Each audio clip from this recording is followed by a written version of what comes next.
Құрметті әріптестер, сіздерге тжб болған күні журналды қалай дұрыс толтыру керек, сол жөнінде айтып беретін боламын. Әуелі міне күнделік кезетке кіресіз, сол кезде, мысалы мына жерде менде 9-шы сыныбында қазақ тілі тжб 3 деп тұр. 390 тжб болатын күні кіреміз, сосын күйін басамыз, сабақ өтілді деп. Одан кейін міне жоғары жағында тұр жұмысты қосу деген. Осыған барамыз. Жұмысты қосу деген жерден біз қорытынды бақылау жұмысы дегенді таңдап аламыз. КБЖ. Қорытынды бақылау жұмысы. Сосын жасау дейміз. Сол кезде міне осындай екінші графа қосылады. ФБ-ның үстінен басамыз да формативті бағалауды өшіреміз. Жұмысты жою дегенді басып.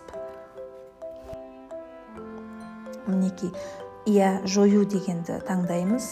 Сол кезде ФБ, яғни формативті баға жойылады. КБЖ-ның өзі қалады, қорытынды бақылау жұмысы. Журналға кіріп тексереміз, пән журналы дегенге. Мінекей, пән журналы деген жақта 11 күні, міне бүгінгі күн формативті бағаны жойған кезде әрине ешқандай баға қоймаймыз ғой. тжб бүгінге баға қоймайтын болғасын осындай көк түске енеді.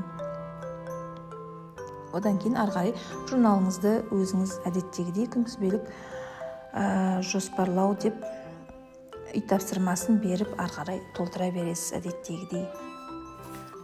Бұл ақпарат сіздерге пайдалы болса, басқа да әріптестеріңізбен бөлісе отырыңыз. Кәдеңізге жарасын.